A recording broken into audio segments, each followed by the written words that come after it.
Hello students, welcome to another video lecture of biology class. So in this video we will discuss about the anaerobic respiration.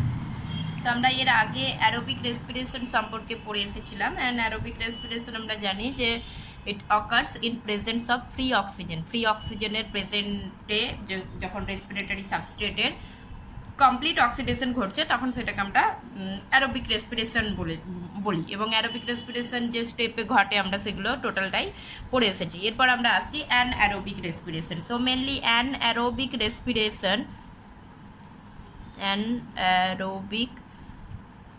Respiration বলতে যেটা বোঝায় সেটা হচ্ছে যে it is incomplete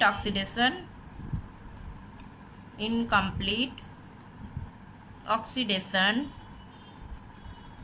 of respiratory substrate in absence of free oxygen. তো free অক্সিজেনের অ্যাবসেন্সে যখন respiration হচ্ছে বা ইনকমপ্লিট অক্সিডেশন হচ্ছে তখন সেটাকে বলছি আমরা যে অ্যানঅ্যারোবিক অক্সিডেশন। এবং এখানে যেহেতু ফ্রি অক্সিজেন প্রেজেন্ট থাকে না, সেই জন্য ফ্রি অক্সিজেন প্রেজেন্ট না থাকার জন্য এখানে রেসপিরেটরি সাবস্ট্রেটের ইনকমপ্লিট অক্সিডেশন ঘটে। অর্থাৎ অক্সিজেন হচ্ছে একটা স্ট্রং অক্সিডেন্ট হিসাবে কাজ করে, তীব্র জারক পদার্থ। সেই জন্য অক্সিজেন যখন প্রেজেন্ট থাকছে তখন সেখানে কমপ্লিট অক্সিডেশন ঘটে এবং কমপ্লিট অক্সিডেশন ঘটে মানে সেখানে টোটাল এনার্জি অর্থাৎ এনার্জি যেটা বেরোয় সেটা অনেক বেশি বেরোয়। আর ইনকমপ্লিট অক্সিডেশন হলে সেখানে এনার্জি যেটা বেরোয় সেটা অনেক কম এনার্জি বেরোবে। সো এটা হচ্ছে অ্যানারোবিক রেসপিরেশন। অ্যানারোবিক রেসপিরেশন আর একটা কথা মনে রাখতে হবে যে এখানে যেটা ফ্রি অক্সিজেন না প্রেজেন্ট থাকলেও এখানে যেটা প্রেজেন্ট থাকে সেটা হচ্ছে যে অক্সিজেনেটেড কম্পাউন্ড কিছু প্রেজেন্ট থাকে। So oxygenated compound present like nitrate, sulphate etcetera. So এইগুলো প্রেজেন্ট থাকে। তার মানে অ্যাকচুয়ালি এখানে কি হচ্ছে যে ফাইনাল ইলেকট্রন যে অ্যাকসেপ্টার হয়, ফাইনাল ইলেকট্রন অ্যাকসেপ্টার আর অক্সিজেনেটেড কম্পাউন্ড। সো যেমন আমরা অ্যারোবিক রেসপিরেশন যেহেতু আমাদের টোটালটা পড়া হয়ে গেছে সেই জন্য আমরা জানি যে অ্যারোবিক রেসপিরেশনে ফাইনাল ইলেকট্রন অ্যাকসেপ্টার হিসেবে কে কাজ করছিল? ফ্রি অক্সিজেন কাজ করছিল। এখানে তো ফ্রি অক্সিজেন প্রেজেন্ট থাকছে না, সেই জন্য এখানে ফাইনাল ইলেকট্রন অ্যাকসেপ্টার হিসাবে কে কাজ করে? নাইট্রেট অ্যান্ড সালফেট বা হচ্ছে যেগুলো কার্বনেট, মানে যে কোনো অক্সিজেনেটেড কম্পাউন্ড এখানে ফাইনাল ইলেকট্রন অ্যাকসেপ্টার হিসেবে কাজ করে। So this is the anaerobic respiration. And এর সঙ্গে আমরা প্রথম দিন ক্লাসে আর একটা বলেছিলাম যে রেসপিরেশনের টাইপসে আমরা আর একটা বলেছিলাম, দ্যাট ইজ দ্য ফার্মেন্টেশন সন্ধান প্রক্রিয়া। সো ফার্মেন্টেশন অ্যান্ড এই ফার্মেন্টেশন এইটাও হচ্ছে one type of anaerobic respiration. It is one type of anaerobic respiration. That means anaerobic respiration, that is it occurs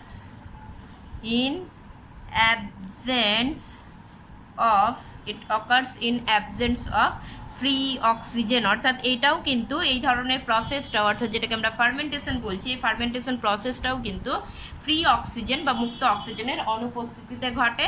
এবং এখানে যেটা ফাইনাল ইলেকট্রন অ্যাকসেপ্টার হিসাবে কে কাজ করে? So final electron acceptor is organic substance, organic compound. অর্থাৎ কোনো organic compound এখানে final electron acceptor হিসাবে কাজ করবে। Means fermentation actually anaerobic respiration বলতে যেখানে ফ্রি অক্সিজেন প্রেজেন্ট থাকছে না কিন্তু ফ্রি অক্সিজেনের পরিবর্তে কোনো অক্সিজেনেটেড কম্পাউন্ড প্রেজেন্ট থাকছে, মানে অক্সিজেন যুক্ত কোনো কম্পাউন্ড যেমন নাইট্রেট, সালফেট, কার্বনেট এইগুলো প্রেজেন্ট থাকছে, সেটা হচ্ছে অ্যানঅ্যারোবিক রেসপিরেশন। অ্যান্ড ফার্মেন্টেশনের ক্ষেত্রে কি হচ্ছে? সেম জিনিস, এখানেও ইনকমপ্লিট অক্সিডেশন ঘটবে, ফ্রি অক্সিজেন প্রেজেন্ট থাকবে না, মিনস অক্সিজেনের অ্যাবসেন্সে ঘটছে। অ্যান্ড অক্সিজেনের অ্যাবসেন্সে ঘটা মানে সেটাকে আমরা অ্যানঅ্যারোবিক ক্যাটাগরিতেই রাখছি। বাট এইখানে কি হচ্ছে? এইখানে কোনো অক্সিজেনেটেড কম্পাউন্ডও থাকবে না। এবং ফার্মেন্টেশন সাধারণত কিছু মাইক্রো অর্গানিজমের ক্ষেত্রে দেখা যায়। ইট occurs in micro organism, it occurs in micro organism. So বিভিন্ন ধরনের মাইক্রো অর্গানিজম সেখানে মেনলি দেখা যায়। ইট অকার্স মেনলি করি, কিছু কিছু পরে আমরা কিছু কিছু দেখব, কিছু এক্সেপশনাল কেস রয়েছে। So it occurs mainly in micro organism, অর্থাৎ বিভিন্ন ধরনের অণুজীবের দেহে সাধারণত ঘটে। এবং এখানে কি হয় না, অণুজীবের দেহ থেকে উৎসেচক নিঃসৃত হয় এবং সেই উৎসেচক দ্বারা রেসপিরেটরি সাবস্ট্রেটের এখানে ইনকমপ্লিট অক্সিডেশন ঘটে এবং ইনকমপ্লিট অক্সিডেশন ঘটার জন্য এখানে অল্প পরিমাণ কিছু শক্তিও উৎপন্ন হয়, কিছু এনার্জি রিলিজ হয়, অল্প পরিমাণ কিছু এনার্জি রিলিজ হচ্ছে। তো এখানে যদি এবার আমরা দেখি যে এই অ্যানারোবিক রেসপিরেশন অ্যান্ড হচ্ছে অ্যারোবিক রেসপিরেশনের ক্ষেত্রে আমরা বলেছিলাম একটা কমন পাথওয়ে, সেটা হচ্ছে glycolysis. So glycolysis is a common pathway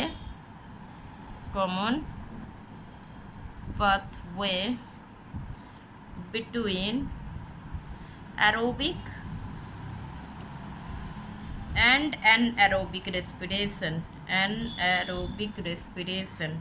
so এই দুটো রেসপিরেশন অর্থাৎ অ্যারোবিক অ্যান্ড অ্যানারোবিক রেসপিরেশনের একটা কমন পাথওয়ে হচ্ছে গ্লাইকোলাইসিস। গ্লাইকোলাইসিস আমরা অলরেডি পড়ে এসেছি এবং জানি যে গ্লাইকোলাইসিস প্রসেস কিন্তু glycolysis itself is a anaerobic process, কারণ এখানে কোনো অক্সিজেন দরকার পড়ে না, ফ্রি অক্সিজেনের প্রয়োজন হয় না, গ্লাইকোলাইসিসে কোনো ফ্রি অক্সিজেনের প্রয়োজন হয় না। সো এবারে যদি আমরা একটু সামারাইজ করি ব্যাপারটাকে, তাহলে সেখানে কি হচ্ছে না, এখানে সিম্পলি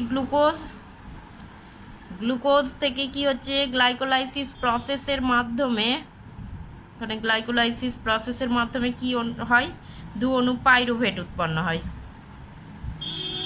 এবারে এই পাইরুভেটটা, এটা টোটালটা কোথায় ঘটছে, সাইটোপ্লাজমে। এবারে এই পাইরুভেট যদি অক্সিজেন প্রেজেন্ট থাকে, so in case of oxygen present, so যদি অক্সিজেন প্রেজেন্ট থাকে তাহলে পাইরুভেট কোথায় প্রবেশ করবে, এইখানে মাইটোকন্ড্রিয়ায় প্রবেশ করবে। So suppose this one is mitochondria and এর ইনার মেমব্রেন ইনভ্যাজিনেট হয়ে গেছে, so inner membrane it is mitochondria and এইখানে পাইরুভেট এই জায়গায় প্রবেশ করে গেল। সো এই জায়গায় পাইরুভেট প্রবেশ করে গেল অ্যান্ড এখানে কি চলবে, ক্রেবস সাইকেল চলবে, যেটা অলরেডি আমরা পড়ে এসেছি। So this is the aerobic pathway. And যদি এই অক্সিজেন যদি প্রেজেন্ট না থাকে, so in case of oxygen absent, oxygen যদি প্রেজেন্ট না থাকে তাহলে এই পাইরুভেট পরিণত হচ্ছে আইদার ইথানল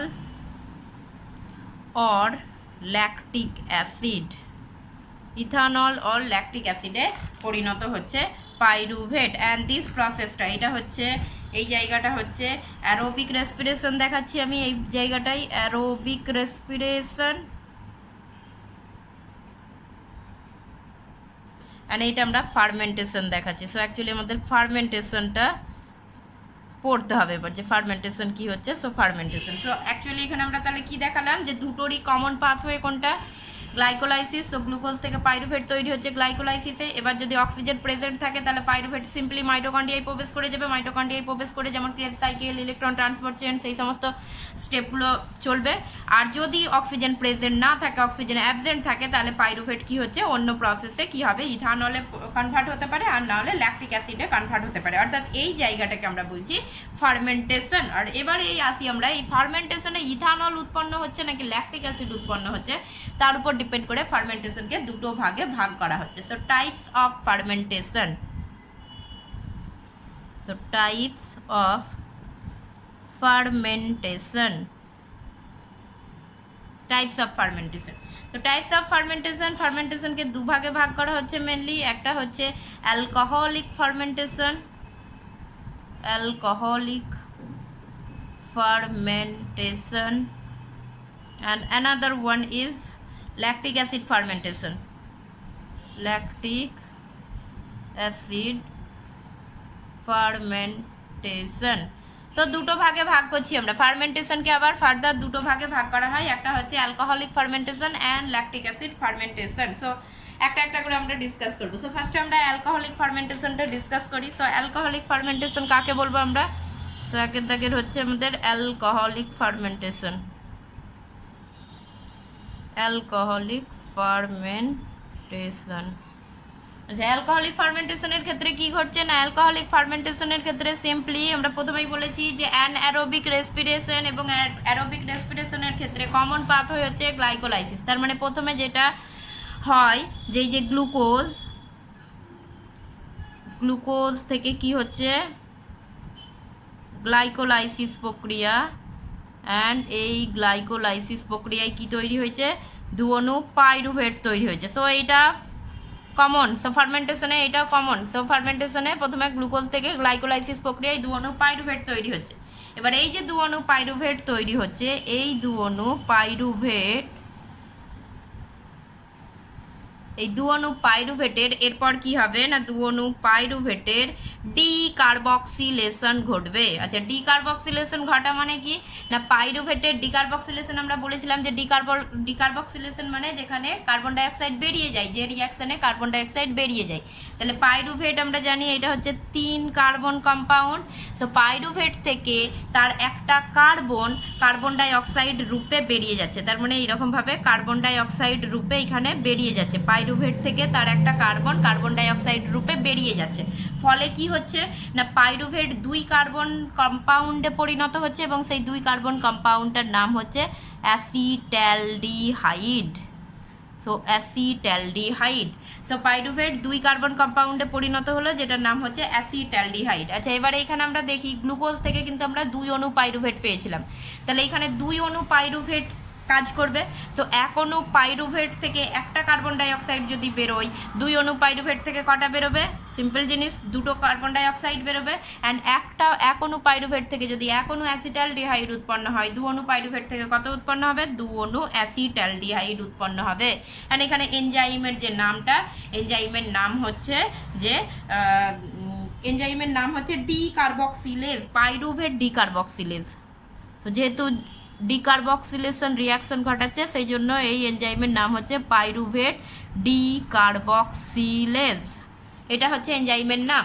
আচ্ছা, নেক্সট হচ্ছে এই যে অ্যাসিটালডিহাইড, 2 কার্বনযুক্ত কম্পাউন্ড অ্যাসিটালডিহাইড উৎপন্ন হলো, এই অ্যাসিটালডিহাইডের এবার রিডাকশন ঘটবে। আচ্ছা, রিডাকশন কিভাবে ঘটবে না, রিডাকশন ঘটতে গেলে অ্যাসিটালডিহাইডকে কি করতে হবে, হাইড্রোজেন গ্রহণ করতে হবে। অ্যান্ড সেই হাইড্রোজেন গ্রহণ করার জন্য কিছু হাইড্রোজেন অ্যাকসেপ্টর থাকতে হবে। যে হাইড্রোজেন অ্যাকসেপ্টরটা এখানে কে না, এখানে সিম্পলি মনে করে যদি দেখি আমরা, তাহলে গ্লাইকোলাইসিস প্রক্রিয়াতে কি উৎপন্ন হয়েছিল, গ্লাইকোলাইসিস প্রক্রিয়াতে আমরা কি পেয়েছিলাম, এখানে 2 অণু NAD থেকে এখানে তৈরি হয়েছিল 2 অণু NADH2, 2 অণু NADH2 উৎপন্ন হয়েছিল।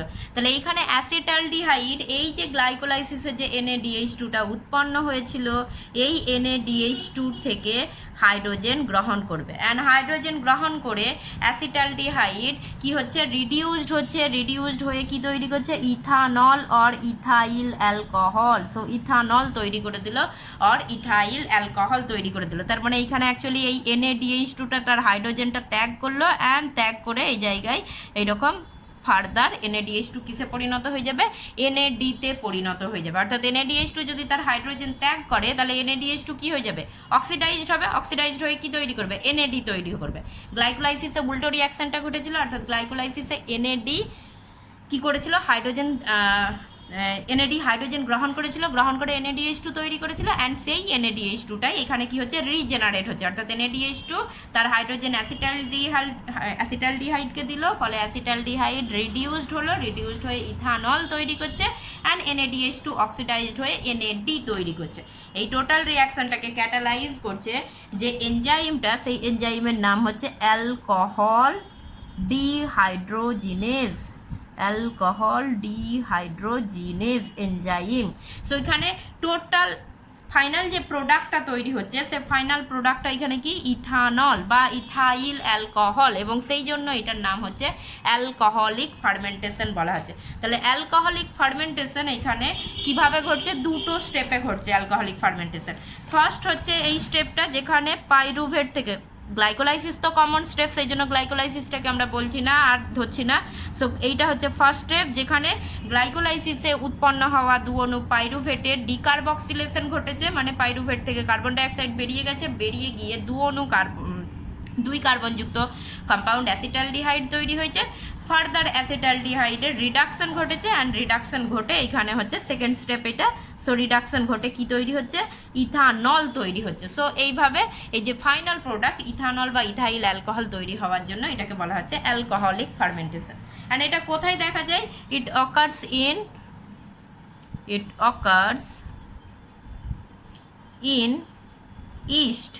সো ইস্টের দেহে, যেটা হচ্ছে সিঙ্গেল সেলড ফাঙ্গি অর্থাৎ ইউনিসেলুলার ফাঙ্গি একটা east, single sailed fungus. So ইস্টের দেহে এই অ্যালকোহলিক ফার্মেন্টেশন ঘটে।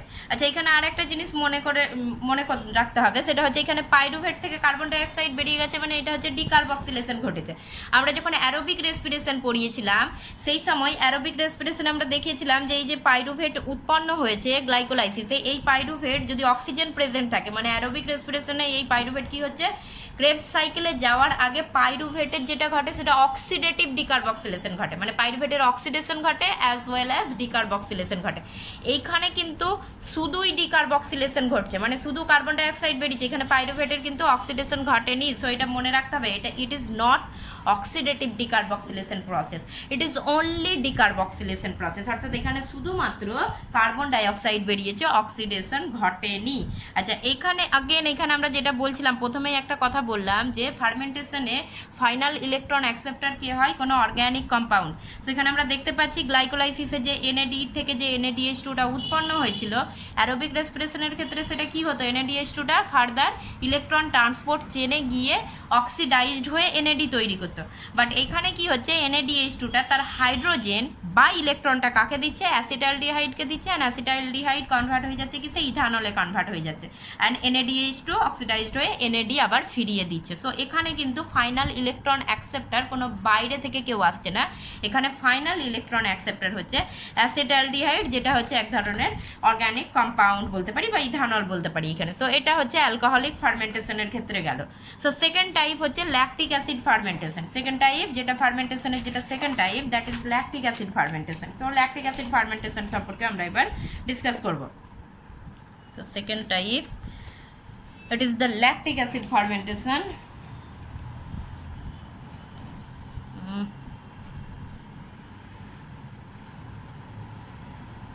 Lactic acid fermentation.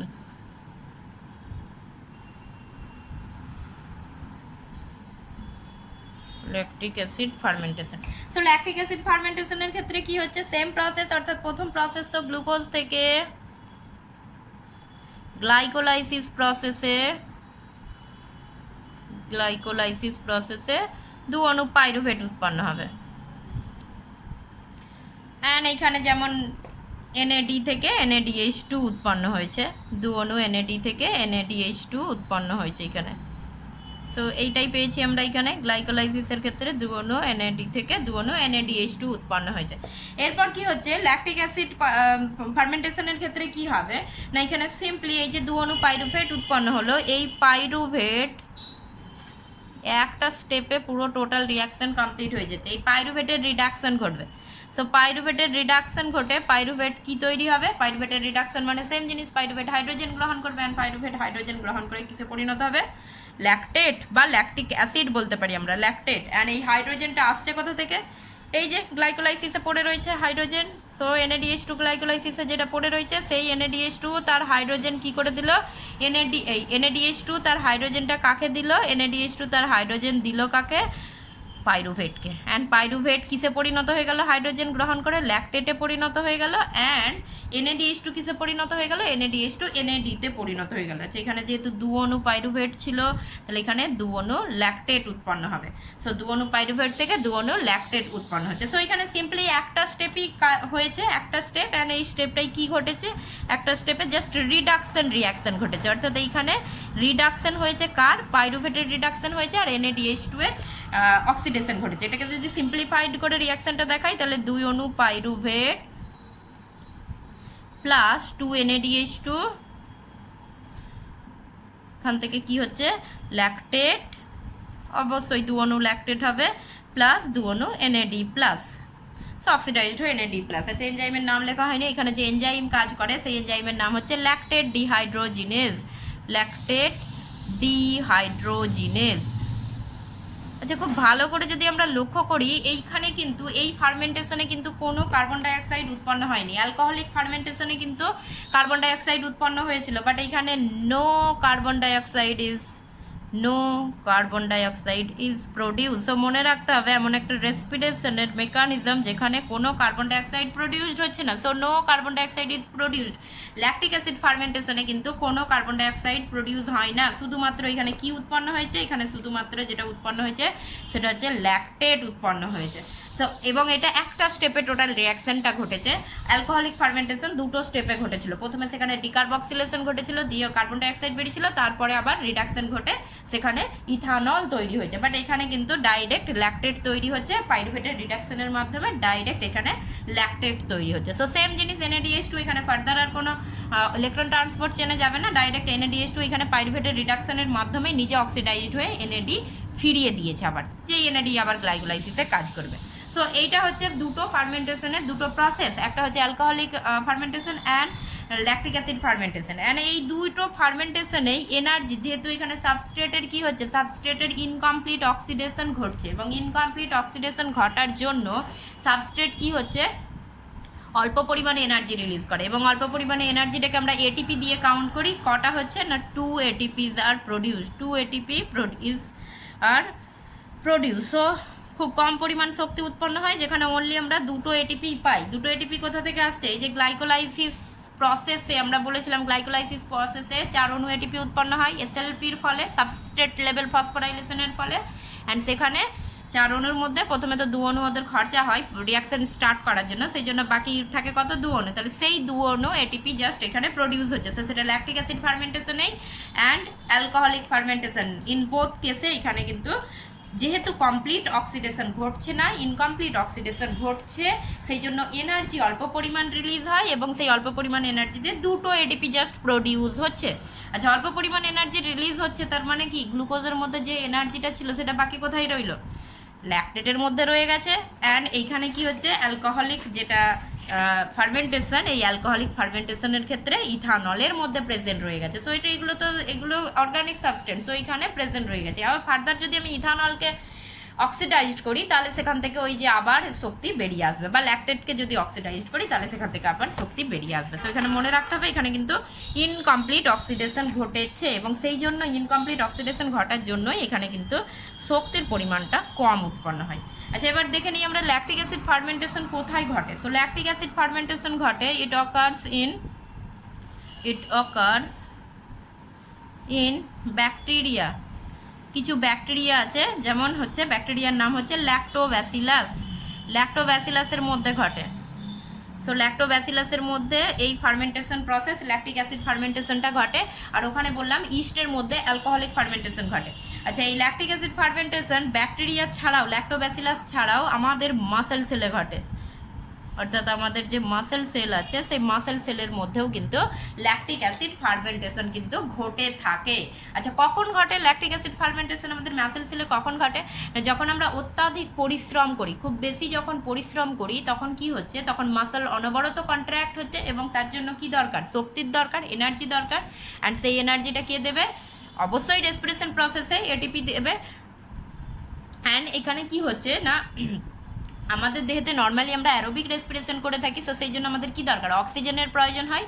কিন্তু যে রেসপিরেশনের সময় যদি আমরা খুব বেশি অনবরত যদি আমরা পরিশ্রম করি তাহলে সেক্ষেত্রে কি হয়, রেসপিরেশনে অ্যাকচুয়ালি যে অক্সিজেনটা দরকার সেটা আমরা ব্রিদিং প্রসেসে নিই, মানে ইন্সপিরেশন অর্থাৎ যেটা প্রশ্বাসের মাধ্যমে বাইরের অ্যাটমসফেরিক অক্সিজেনটা আমাদের শরীরে প্রবেশ করে, সেটা প্রবেশ করে লাংসে যায়, লাংস থেকে অ্যালভিওলাইয়ের মাধ্যমে ওই ব্লাড ভেসেল হয়ে সেলে গিয়ে পৌঁছয়। এবার যখন আমরা অত্যাধিক পরিশ্রম করছি তখন আমাদের এই যে ইনটেক অর্থাৎ ইন্সপিরেশনের পরিমাণটা তো, রেটটা তো বেড়ে যাচ্ছে না, ইন্সপিরেশন নর্মাল রেটে হচ্ছে, ব্লাডটাও আমাদের নর্মাল রেটে ফ্লো করছে, তাহলে সেক্ষেত্রে কিন্তু পরিশ্রম আমি বেশি করছি, মানে আমার এনার্জির দরকারটা বেশি, কিন্তু সেই জন্য সেখানে কি হচ্ছে, সাময়িকভাবে আমাদের অক্সিজেনের অভাব দেখা যায়, এবং এই অক্সিজেনের অভাবের জন্য মাসেল সেল তখন অ্যারোবিক রেসপিরেশন না করে অ্যারোবিক রেসপিরেশনটাকে কি করে দেবে, সুইফট করে কি হয়ে যাবে, অ্যানারোবিক রেসপিরেশনে ট্রান্সফার হয়ে যাবে, অর্থাৎ মাসেল সেল সেখানে ফার্মেন্টেশন ঘটাবে। তার মানে অ্যাকচুয়ালি এইরকম ধরনের একটা দেখায় যে গ্লুকোজ থেকে গ্লাইকোলাইসিস প্রসেসে কি তৈরি হচ্ছে, 2 অণু পাইরুভেট মাসেল সেলের কথা বলছি আমি, দুঅণু পাইরুভেট। অ্যান্ড এই দুঅণু পাইরুভেট অগেন কি করবে, এখানে দুঅণু পাইরুভেট ল্যাকটেট তৈরি করে দেবে, দুঅণু ল্যাকটেট তৈরি করে দেবে। অর্থাৎ এটা হচ্ছে অ্যারোবিক রেসপিরেশন ঘটাবে না, এখানে অ্যানারোবিক রেসপিরেশন বা ফার্মেন্টেশনের মাধ্যমে ল্যাকটেট তৈরি করে দিচ্ছে। কেন না, তার কারণ অক্সিজেনের অভাব দেখা যাচ্ছে, অর্থাৎ অত্যাধিক পরিশ্রম করছি, অত্যাধিক এনার্জি দরকার, সেই রেটে আমার বডিতে অক্সিজেন আসছে না, তাহলে ল্যাকটেট তৈরি হয়ে যাচ্ছে।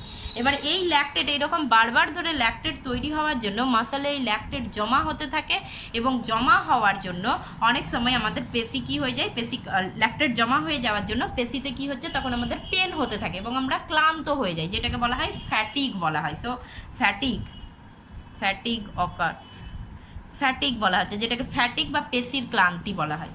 এবার এই ল্যাকটেটটা এরপর যদি আমরা একটু বিশ্রাম নিই, তাহলে এই ল্যাকটেটটা ব্লাড ভেসেলের মাধ্যমে বাহিত হয়ে কোথায় চলে যায়, লিভারে যায়। অর্থাৎ এই পেশিতে যে ল্যাকটেট জমা হওয়ার জন্য যে আমাদের মাসলে পেন হচ্ছিল বা আমরা টায়ার্ড হয়ে যাচ্ছিলাম, সেটা দূর হচ্ছে কিভাবে না, আমরা যখনই বিশ্রাম নিচ্ছি তখন এবার ল্যাকটিক অ্যাসিড ফার্মেন্টেশন বন্ধ হয়ে গেছে, এবং এখানে এটা যদি মাসল সেল দেখায়, এই জায়গাটা মাসল সেল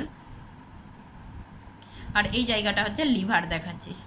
সো এখানে ল্যাকটেটটা কি হচ্ছে, সিম্পলি ল্যাকটেটটা এবার ব্লাডের মাধ্যমে এতে চলে যাচ্ছে, লিভারে চলে যাচ্ছে। সো ল্যাকটেট যা জমা হয়েছিল সেটা হচ্ছে লিভারে পৌঁছে গেল ল্যাকটেট। অ্যান্ড এই ল্যাকটেট আবার লিভারে গিয়ে কি হবে, লিভারে ল্যাকটেট ডিহাইড্রোজিনেজ এনজাইমের সাহায্যে ঘুরিয়ে আবার পাইরুভেট তৈরি করবে। সো এটা লিভারে হচ্ছে, কিন্তু লিভারে পাইরুভেট তৈরি করবে। অ্যান্ড লিভারে এই পাইরুভেট থেকে কি তৈরি হবে, গ্লুকোজ তৈরি হবে। তো গ্লুকোজ পাইরুভেট থেকে তৈরি হবে, যেটা হচ্ছে গ্লুকোনিওজেনেসিস বলা হচ্ছে। গ্লুকোনিওজেনেসিস প্রসেসের মাধ্যমে গ্লুকোজ তৈরি করবে। অ্যান্ড এই গ্লুকোজ অগেন এখানে ব্লাড ভেসেলের মাধ্যমে গ্লুকোনিওজেনেসিস এই ব্লাড ভেসেলের মাধ্যমে অগেন গ্লুকোজে মাসল সেলে ফিরে আসবে। সো এটা হচ্ছে ব্লাড ভেসেলের মাধ্যমে মাসল সেলে ফিরে আসবে। সো এই দুটোকে যদি আমরা সেপারেট করে দিই একটু, so this is the liver, এই দিকের রিয়াকশান লিভারে ঘটছে, আর এই দিকের রিয়াকশানটা হচ্ছে মাসল সেলে ঘটছে। সো আমি আবার একবার বলছি, যখন অত্যাধিক পরিশ্রম করা হয় তখন কি হয়, আমাদের বডিতে অক্সিজেনের ঘাটতি দেখা যায়। সেই জন্য কি হয় না, আমাদের মাসল সেলে যে গ্লাইকোজেন থাকে, গ্লাইকোজেন সঞ্চিত থাকে, সো গ্লাইকোজেন ভেঙে কি হয়, গ্লুকোজ তৈরি হয়। অ্যান্ড গ্লুকোজটা রেসপিরেটরি সাবস্ট্রেট হিসাবে ল্যাকটিক অ্যাসিড ফার্মেন্টেশন করে। সো প্রথমে পাইরুভেট তৈরি করলো, পাইরুভেট থেকে ল্যাকটেট তৈরি করবে। এবার এইরকম অনবরত ল্যাকটিক অ্যাসিড ফার্মেন্টেশনের ফলে আমাদের পেশিতে যখন অত্যাধিক পরিমাণে ল্যাকটেট জমা হয়ে যায়, তখন কি হচ্ছে, মাসলে পেন দেখা যায় বা আমরা ক্লান্ত হয়ে যাই, যেটাকে বলা হয় ফ্যাটিক বলা হচ্ছে বা পেশির ক্লান্তি বলা হচ্ছে। এবার কিছুক্ষণ যদি বিশ্রাম নেওয়া হয়, তাহলে এই মাসল সেল থেকে ল্যাকটেটটা ব্লাডের মাধ্যমে বাহিত হয়ে কোথায় যাবে, লিভারে পৌঁছাবে। অ্যান্ড লিভারে গিয়ে ল্যাকটেট ডিহাইড্রোজিনেজ উৎসেচকের সাহায্যে আবার ঘুরিয়ে পাইরুভেট তৈরি করবে। পাইরুভেট আবার ঘুরিয়ে গ্লুকোনিওজেনেসিস প্রসেসে গ্লুকোজ তৈরি করবে। অ্যান্ড এই গ্লুকোজটা আবার ব্লাডের মাধ্যমে মাসল সেলে ফিরে আসবে। সো এই টোটাল ব্যাপারটাকে বলা হয় কোরি সাইকেল। এদের যে ডিসকভারার ছিল, তো সেই ডিসকভারারের নাম অনুসারে, সায়েন্টিস্টের নাম অনুসারে এই টোটাল ব্যাপারটাকে কোরি সাইকেল বলা হচ্ছে। তো এটা হচ্ছে ল্যাকটিক অ্যাসিড ফার্মেন্টেশনের ক্ষেত্রে গেল। সো ল্যাকটিক অ্যাসিড ফার্মেন্টেশন ল্যাক্টোব্যাসিলাসের ক্ষেত্রে তো দেখা যায়, তার সঙ্গে আমাদের মাসল সেলেও কিন্তু ল্যাকটিক অ্যাসিড ফার্মেন্টেশন দেখা যায়। আর ল্যাকটিক অ্যাসিড ফার্মেন্টেশনের ইম্পর্টেন্ট পয়েন্ট মনে রাখার জন্য, এখানে কিন্তু কোনো কার্বন ডাইঅক্সাইড ইভলভ হয় না, এটা মনে রাখতে হবে। কোনো কার্বন ডাইঅক্সাইড এখানে কিন্তু ইভলভ হয় না, বাট অ্যালকোহলিক ফার্মেন্টেশনে কার্বন ডাইঅক্সাইড ইভলভ হয়। নেক্সট একটা যেটা এখানে আরেকটা জিনিস পড়তে হবে আমাদেরকে, সেটা হচ্ছে অ্যাপ্লিকেশন অফ ফার্মেন্টেশন। অর্থাৎ এই ফার্মেন্টেশনে যে বিভিন্ন ধরনের অর্গ্যানিক সাবস্ট্যান্ট তৈরি হয়, তার উপর ডিপেন্ড করে এখানে ফার্মেন্টেশনের কিন্তু ইন্ডাস্ট্রিতে বিভিন্ন ধরনের শিল্পে ফার্মেন্টেশন প্রসেসটাকে ইউজ করা হয়ে থাকে, এবং এখান থেকে বিভিন্ন ধরনের প্রোডাক্ট তৈরি করা হয় এই ফার্মেন্টেশনের অ্যাপ্লিকেশনের মাধ্যমে। যেমন এখানে হচ্ছে কিছু ফুড মানে ফার্মেন্টেড মিল্ক প্রোডাক্ট তৈরি করা হয়, যেমন এখানে। সো এক নম্বর হচ্ছে ফার্মেন্টেড মিল্ক প্রোডাক্ট,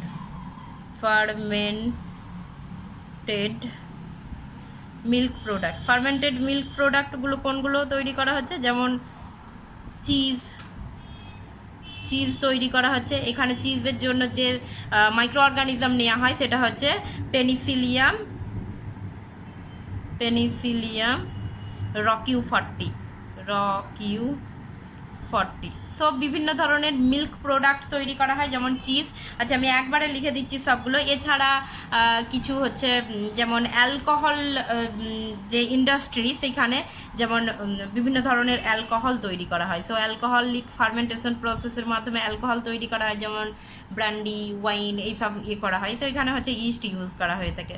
এছাড়াও কিছু অ্যান্টিবায়োটিক তৈরি করা হয় ফার্মেন্টেশন প্রয়োগের মাধ্যমে। অ্যান্টিবায়োটিক তৈরি করা হয়, শুধু অ্যান্টিবায়োটিক নয়, বিভিন্ন ভিটামিন তৈরি করা হয়, ভিটামিনস, এনজাইমস এটসেট্রা।